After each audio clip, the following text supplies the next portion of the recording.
What would you do if the doctor you helped become successful demanded $200,000 to save your own child's life? I should have known something was wrong when Dr. Marcus Williams walked into my daughter's hospital room wearing that same smug smile he perfected back when we were kids in foster care. But all I could think about in that moment was how my 7-year-old Emma looked so small and fragile hooked up to all those machines.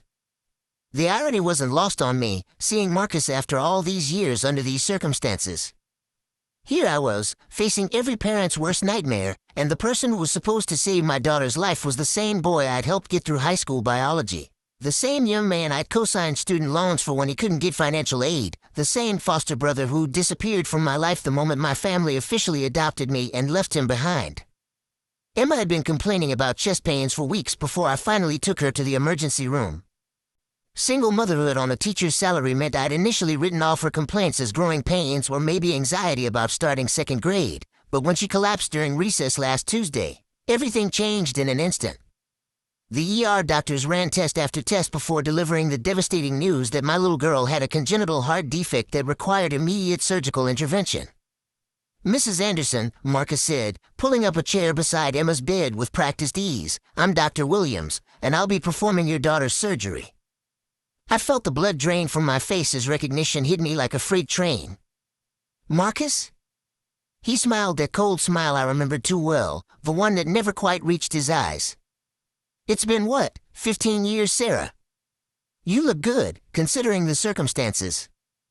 Emma stirred slightly, her small hand reaching for mine as she always did when she sensed tension in the room.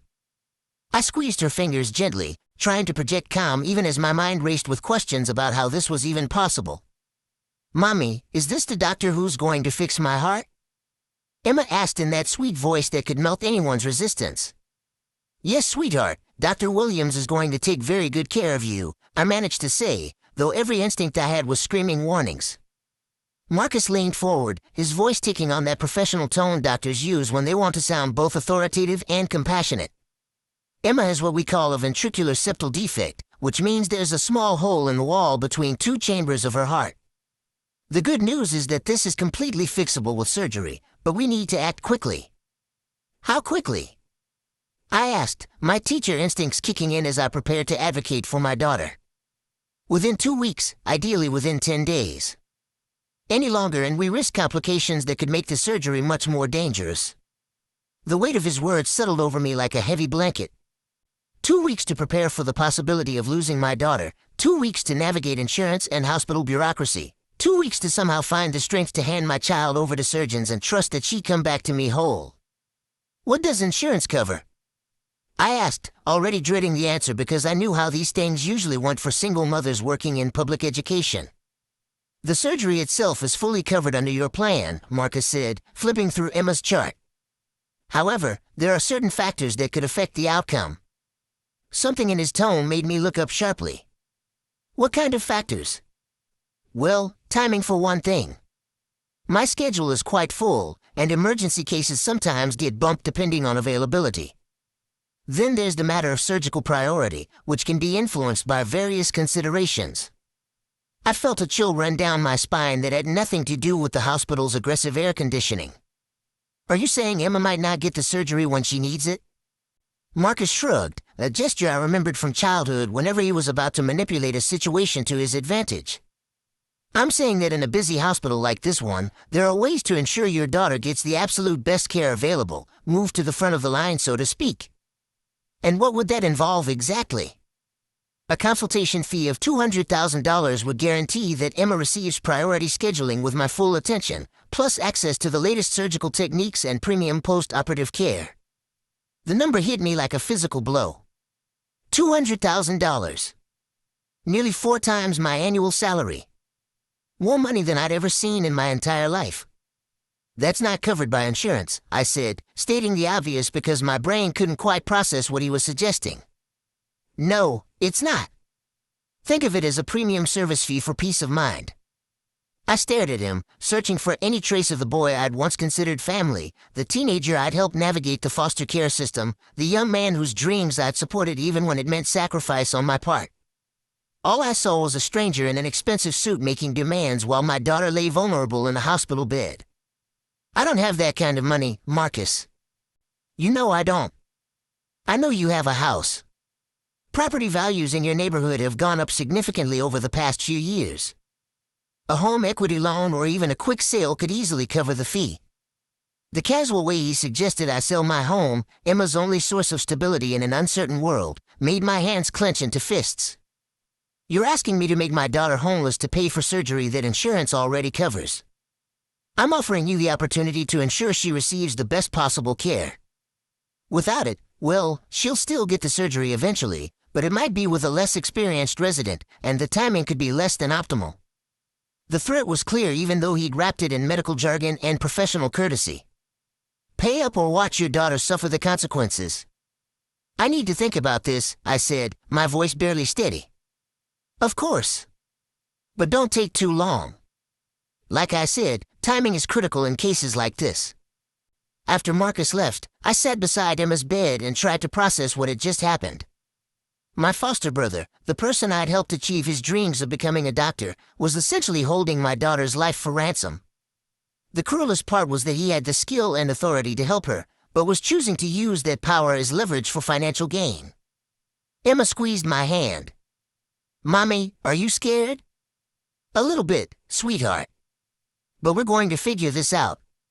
The doctor seems nice. He has kind eyes. If only she knew how wrong she was about that assessment.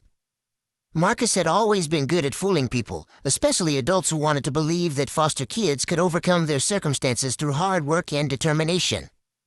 He played the role of grateful, ambitious student perfectly while harboring resentments that I'd never fully understood. Over the next few days, I threw myself into research mode, the same way I approached lesson planning or parent conferences. I called insurance companies, spoke with hospital administrators, and reached out to other parents who'd faced similar medical crises. What I discovered made my blood run cold. 3 different families I spoke with had dealt with Dr. Marcus Williams in the past year. All had children with serious but treatable conditions.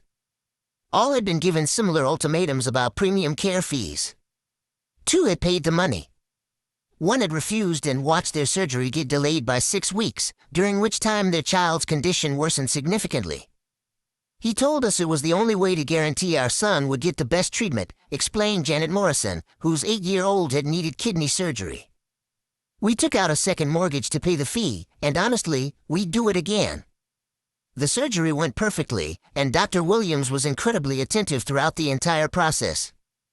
Did you ever report this to anyone? I asked. Report what? He provided excellent care, exactly as promised. We got what we paid for. But Sarah Chen, whose daughter had needed emergency appendix surgery, had a different story. We couldn't come up with the money fast enough, and he kept pushing back the surgery date. By the time they finally operated, her appendix had ruptured and she almost died from infection. Dr. Williams said it was unfortunate timing, but I know it was punishment for not paying his fee. The pattern was becoming clear. Marcus had found a way to monetize desperation, using his position and expertise to extract money from families who had no choice but to trust him with their children's lives. The most sickening part was that he was genuinely skilled at what he did, which made his manipulation even more effective. I spent sleepless nights trying to figure out my options. Selling my house was possible, but it would take weeks or months to complete, and Emma didn't have that kind of time. A home equity loan might work faster, but the monthly payments would consume more than half my income, making it impossible to provide for Emma's other needs. More importantly, paying Marcus would validate his extortion scheme and enable him to continue victimizing other families. As much as I wanted to protect my daughter, I couldn't live with myself knowing I contributed to a system that preyed on vulnerable parents. On Thursday morning, I requested a meeting with Dr. Patricia Reynolds, the hospital's chief of pediatric surgery. She was a woman in her 50s with gray hair and tired eyes who looked like she'd seen every possible tragedy and triumph that could happen within hospital walls.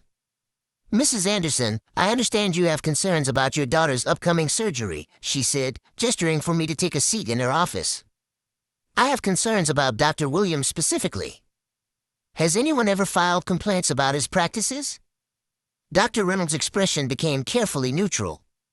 Dr. Williams is one of our most skilled surgeons. He has an excellent success rate and receives positive feedback from most families. Most families. Not all families. Every doctor has patients who are dissatisfied with their experience for various reasons. I could tell she was being deliberately evasive, which suggested there was more to the story than she was willing to share. Dr. Reynolds, my foster brother is demanding $200,000 to prioritize my daughter's surgery. This isn't about medical care, it's extortion. For the first time during our conversation, her professional mask slipped slightly. That's a very serious accusation. It's a very serious situation. My daughter could die if she doesn't get this surgery soon, and Dr. Williams is using that fact to pressure me into paying money I don't have for care that should already be covered. Dr. Reynolds was quiet for a long moment, studying a stack of papers on her desk. Finally, she looked up and spoke very carefully. Mrs. Anderson, I want to be clear that the hospital's official position is that all patients receive appropriate care regardless of their ability to pay additional fees. If you have specific documentation of any improper requests for payment, I encourage you to file a formal complaint with our ethics board. What would happen to Emma if I filed such a complaint? Your daughter would continue to receive the same standard of care she's scheduled for now. From Dr. Williams? Another pause. Potentially from Dr. Williams, or potentially from another qualified surgeon depending on scheduling and availability. I understood what she wasn't saying. Filing a complaint might get Emma reassigned to a different doctor, which could be better or worse depending on who was available. It was also possible that Dr. Williams would retaliate by ensuring Emma's surgery was delayed or deprioritized within the system. Can I ask you something off the record, Dr. Reynolds? She considered this for a moment before nodding. If this was your daughter, what would you do? If this was my daughter, I would document every conversation I'd had with Dr. Williams very carefully, and I would make sure I understood all of my options before making any decisions. It wasn't much, but it was enough to let me know that my suspicions weren't unfounded. Dr. Reynolds couldn't say anything directly without exposing herself and the hospital to liability, but she was trying to give me guidance within the constraints of her position. That evening, I called Marcus directly and asked him to meet me for coffee to discuss Emma's case. He suggested we meet at a small cafe near the hospital where we wouldn't be interrupted by other medical staff or families. I'm glad you called, Sarah. I was hoping we could work something out, Marcus said, sliding into the booth across from me. I pulled out my phone and placed it on the table between us, making sure the voice recorder app was running. I wanted to talk about your fee structure. What about it? $200,000 seems excessive for what amounts to doing your job. Marcus smiled that cold smile again. Sarah, you clearly don't understand how the medical system works. Doctors like me are in high demand, and families who want the best care are willing to pay for it. This isn't charity work. But the surgery is already covered by insurance. You're essentially asking me to pay twice. Insurance covers basic care. What I'm offering is premium service with guaranteed outcomes. There's a significant difference. And what happens if I don't pay the fee? Then Emma gets scheduled like any other patient, which means she could wait several weeks for an opening, and she might end up with a resident or less experienced surgeon. Is that really a risk you want to take with your daughter's life? His casual cruelty was breathtaking. He was sitting across from me, calmly explaining how he planned to endanger a child's health for financial gain, and he seemed to feel no shame whatsoever about the arrangement. Marcus, do you remember when we were kids in foster care? Do you remember how we used to talk about the kind of adults we wanted to become? Something flickered across his face, but it was gone so quickly I might have imagined it. We're not kids anymore, Sarah. We live in the real world where everyone has to look out for themselves. I looked out for you.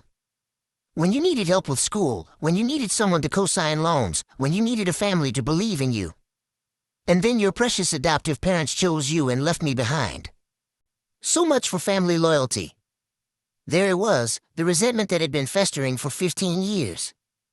Marcus blamed me for being adopted, as if I'd had any control over that decision, as if love was a finite resource that couldn't be shared. That wasn't my choice, Marcus. I would have been happy if they'd adopted both of us. But they didn't, did they? They chose the perfect daughter and discarded the damaged goods. I felt a surge of anger at his self-pity, especially given the current circumstances. So now you're taking revenge on my daughter? She's 7 years old, Marcus. She had nothing to do with what happened when we were teenagers. This isn't revenge, it's business. Emma will get excellent care if you pay the fee, and adequate care if you don't. The choice is entirely up to you." The coldness in his voice chilled me to the bone. This wasn't the boy I'd grown up with, the teenager who'd dreamed of helping sick children, the young man who'd promised to use his medical degree to make the world a better place. That person had been replaced by someone I didn't recognize, someone who saw vulnerability as opportunity and desperation as leverage. "I need to think about this more," I said, reaching for my phone. "Don't take too long. Emma's condition won't wait forever." Over the weekend, I reached out to more families who dealt with Marcus in recent years. What I discovered was a pattern of systematic exploitation that went far beyond what I'd initially suspected. Dr. Williams had been running this scheme for at least 3 years, targeting families with children who needed urgent but non-emergency surgery. He would inflate the timeline pressure, suggest that delays could be dangerous, and offer premium care packages that guaranteed immediate attention and optimal outcomes. Most families paid the fees, taking out loans or liquidating savings to ensure their children received the best possible treatment. Those who couldn't or wouldn't pay found their surgeries delayed, their cases deprioritized, or their children reassigned to less experienced surgeons. The most disturbing discovery came from a forensic accountant named David Park, whose daughter had needed heart surgery 2 years earlier. David had been so suspicious of Dr. Williams' demands that he'd hired a private investigator to look into the doctor's finances. What we found was shocking, David told me over the phone. Dr. Williams has a private account in the Cayman Islands with over $1.8 million, all of it apparently from these consultation fees. He's been systematically extorting families for years, and the hospital either doesn't know or doesn't care as long as he keeps bringing in revenue. Did you report this to anyone? We tried. Filed complaints with the medical board, the hospital ethics committee, even contacted the FBI. But without more evidence or additional victims willing to come forward, nothing happened. Most families don't want to risk their children's care by making waves. What about your daughter? How did her surgery go? We paid the fee. $200,000 that we're still paying off 3 years later. But her surgery was successful, and she's healthy now. Part of me wonders if we'd made the right choice if we'd refused to pay. This conversation gave me the final piece of information I needed to make my decision.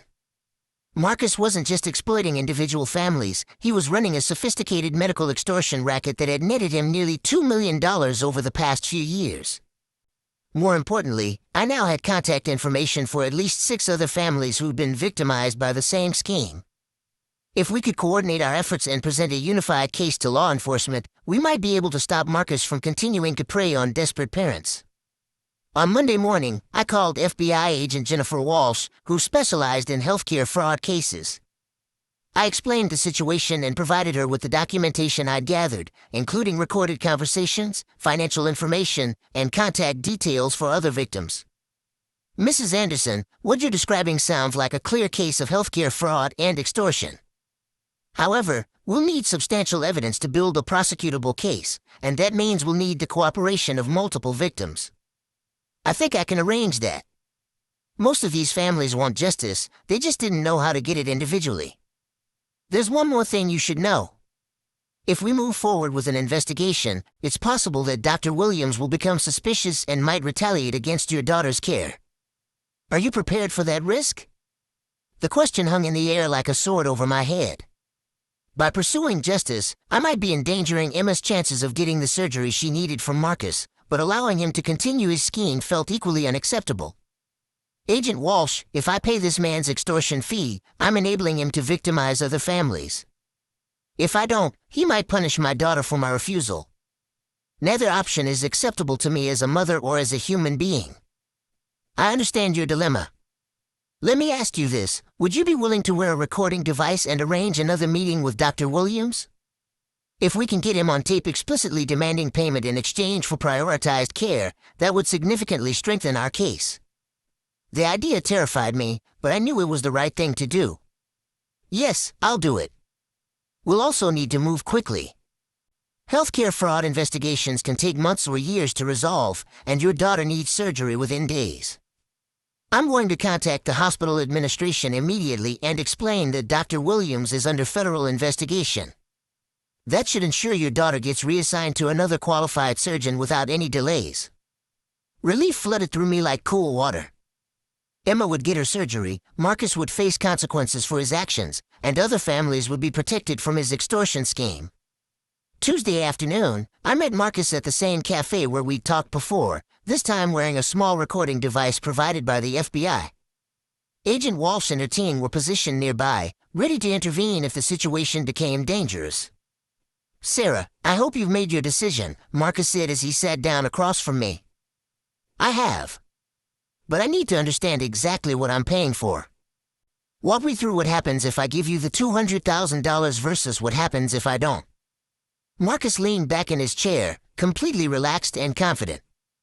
"If you pay the consultation fee, Emma gets scheduled for surgery this Thursday morning with my full attention. I'll personally handle every aspect of her care, use the most advanced surgical techniques available, and ensure she has premium recovery accommodations.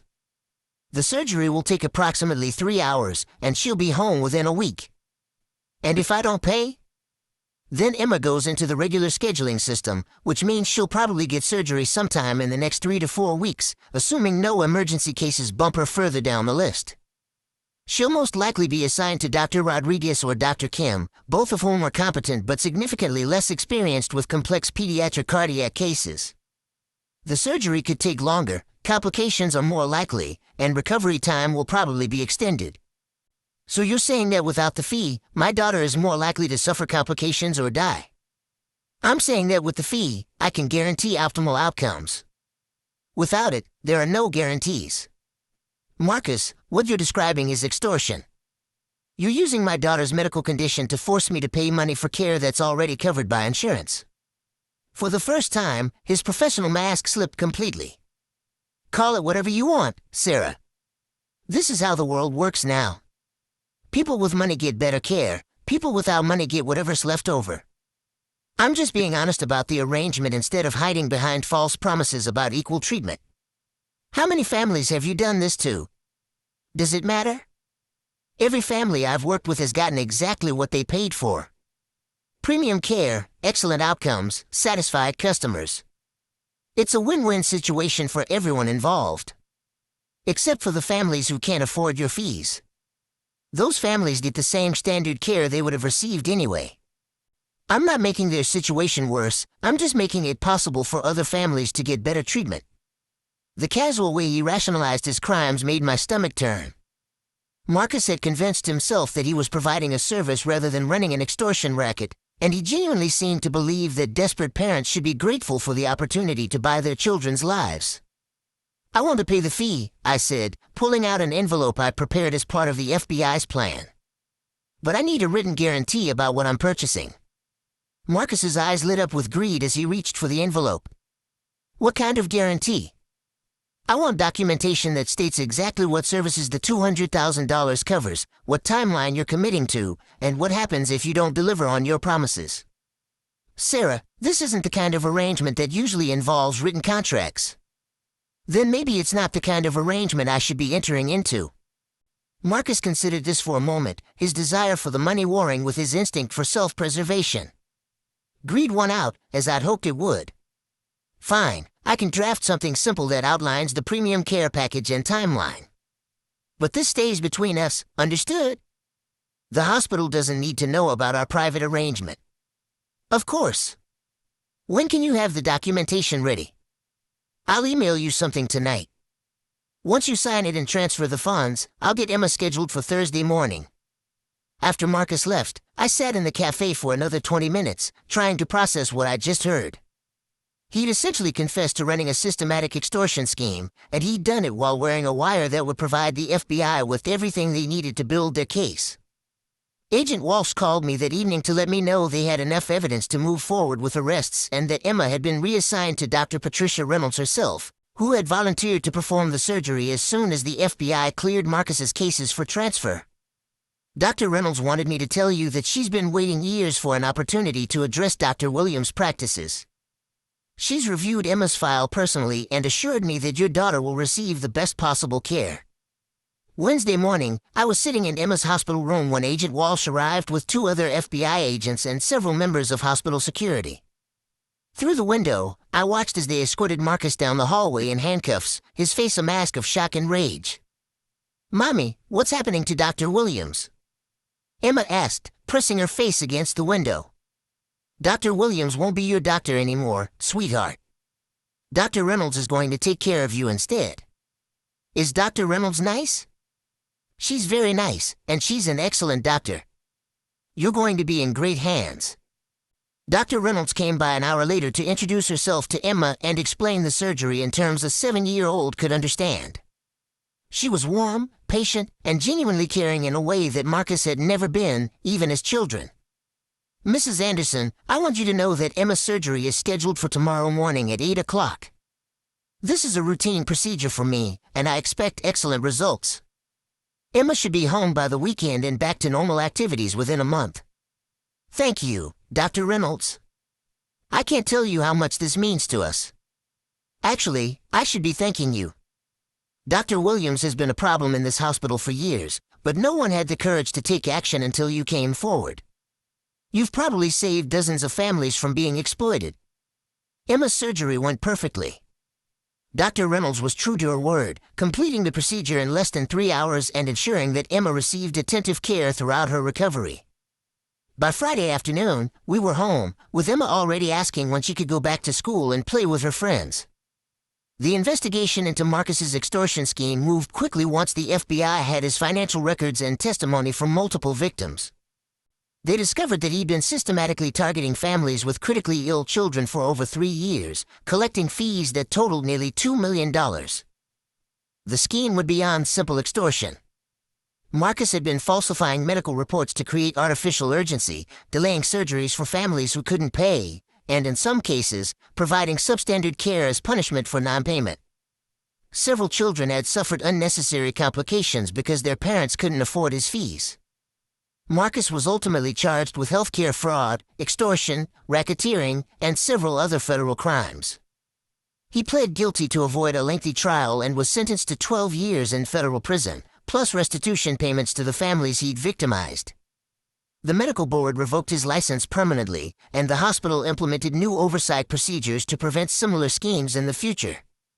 Dr. Reynolds was promoted to chief of staff, and she used her new position to advocate for transparent pricing and ethical billing practices throughout the hospital system.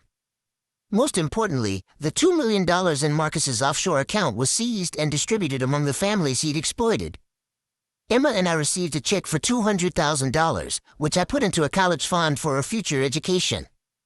Looking back on the experience 6 months later, I'm struck by how different things could have gone if I had chosen to pay Marcus's fee and stay quiet about his crimes.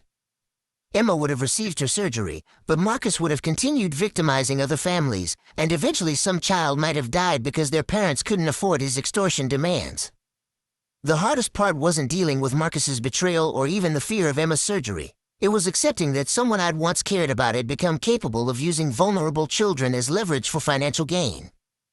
The boy I'd known in foster care had dreams of helping people, but somewhere along the way, those dreams had been corrupted by resentment and greed. Emma is thriving now. Her heart is completely healed, and she's back to being the energetic, curious child she was before this all began. She doesn't understand the full scope of what happened, but she knows that sometimes adults make bad choices and that it's important to stand up for what's right even when it's scary. I've started volunteering with a nonprofit organization that helps families navigate medical crises and advocates for transparent healthcare pricing. It's my way of ensuring that other parents don't find themselves in the impossible situation I faced, choosing between their child's health and financial ruin. The experience taught me that courage isn't the absence of fear, it's doing the right thing despite being terrified of the consequences. When I think about what I want Emma to learn from this experience, it's that lesson above all others, that we have an obligation to protect not just our own families but all families from those who would exploit their desperation for personal gain.